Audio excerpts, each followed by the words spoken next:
Hey, what's up, everybody? This is Charles Sebanson, and welcome you guys to another episode of the DREAMERSPRO show, where we cover everything from sports, hot topics, classic debates, entertainment, and we give you guys a fresh perspective on things and how we see them. And today we have a hilarious show. Let's just get straight into it. So as you guys know, Austin Reeves yesterday signed a $185 million contract extension with the Los Angeles Lakers. And today I'm finding out that he actually thought that there was a possibility that he couldn't resign with the team.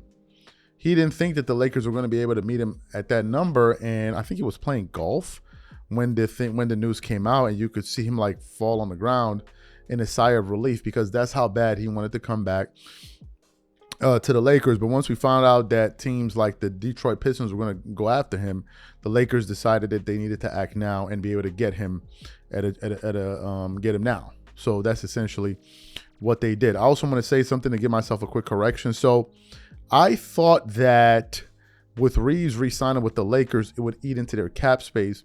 But according to what some experts are saying, they're saying that it's not. But here's the reason why it doesn't really make a difference. Reeves signing indicates that that's the guy that Luka Doncic wants. Okay. And given the fact that Luka has been pretty explicit about the kind of players that he's after, like wing defenders, 3-and-D guys, an A-list center, it now puts pressure on the Lakers to utilize that $50+ million cap space wisely. It would behoove them to go out there and get the caliber of players that Luka needs going into the future. So you have that as well, and I think it's important that we point that out. Another thing I want to address quickly. Yesterday we did a show, I think it was the last show that we published on the channel, where some people were like, because they brought up the news of trading for Jared Allen, right? I think Jared Allen. I'm thinking I got his name right. And people were like, how can you trade LeBron? He's a free agent. How can you trade LeBron? He's a free through a sign and trade, man. The Lakers would sign him and then trade him. That's how, right? LeBron is a free agent. You can't trade a free agent, but you can sign him and then trade him. So that's what Brian Windhorst was referring to. That's the mechanism that they would use. But anyway, so after we did a live about this yesterday, a lot of people tuned in. We had a lot of fun, a lot of laughs. Another story was sent to me by Mitch that I just couldn't believe. The thing was so funny that I just said, okay, well, you know what? We got to do a show just to rub the salt in the wound of LeBron fans because they really thought that the Lakers were going to prioritize LeBron. But before we even get into that, today's video is brought to you by our sponsor, Decagon. As a business owner, I know that the best customer experience is when it feels personal, that every customer has their own feeling. But the more you grow, the more requests start coming in, the more you start to lose that personal touch. So a lot of companies decide to turn to AI. And I have to tell you, I am not a fan of these sloppy AIs that whenever you call them and you're looking for customer support, they simply don't do a good job. And it's usually at this moment where companies lose that personal touch with their customers. That's where Decagon comes in. Decagon helps companies create personalized, concierge-style customer experiences with AI agents across chat, email, voice, and SMS. They're available 24/7, feel natural to talk to, and can resolve customer requests on their own so businesses can keep up with the requests without losing their personal touch. And because workflows can be updated using natural language, teams can make changes themselves without long engineering cycles.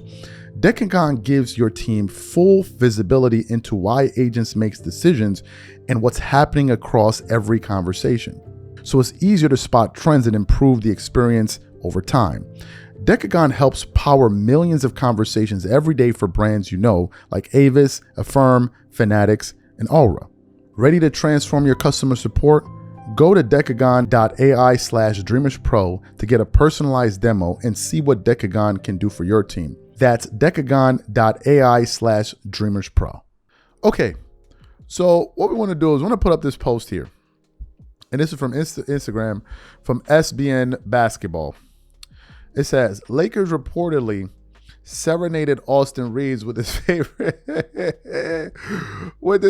country songs and customized AR initial pillows.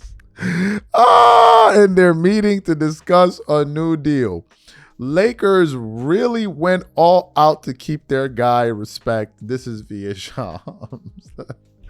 So let me get this straight. You had all of these LeBron fans doing videos talking about AR ain't this, they're not going to do that, this and this and this. You know, they shouldn't get him and this and that. He's not worth it. And while all of that was happening, the Lakers were putting together special playlists to essentially go out there and sign all. I mean, that's hilarious. That is absolutely hilarious that the Lakers would do that. On a more serious note, though, it says that they believe in Reeves' playmaking abilities. Now, some people have brought up the point that, look, Austin Reeves is not a two-way player. Neither is Luka. But look, this is the guy that Luka Doncic wants. And now, again, it puts the pressure on the Lakers front office to go out there and execute some moves to get the right pieces to surround him. They have the money. They had $50+ million out there.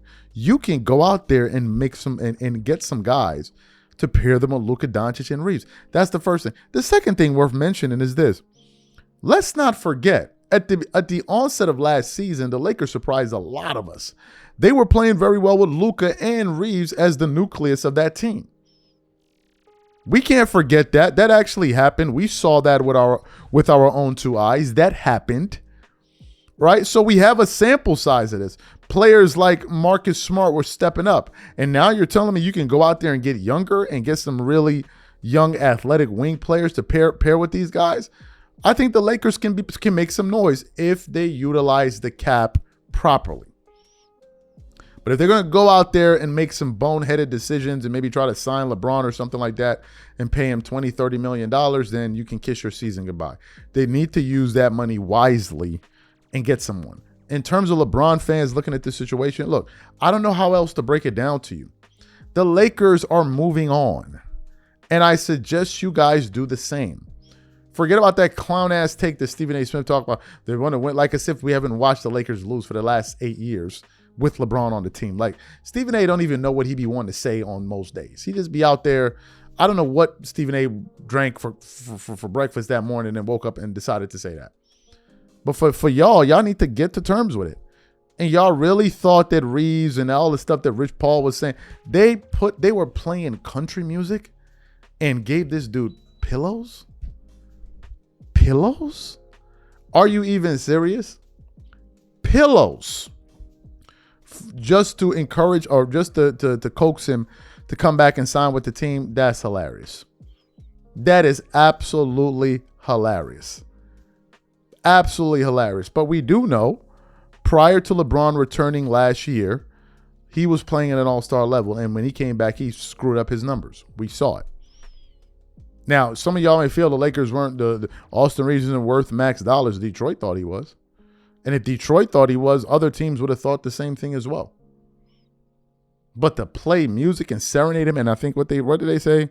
And put his initials on pillows? Do you understand how funny that is? But it also shows how bought in they were to Austin Reeves. And that was a good find for the Lakers, man. You know, so maybe they took some pride in that. Like, we found this guy. It was a diamond in the rough, and we helped develop him, and now he's a max guy.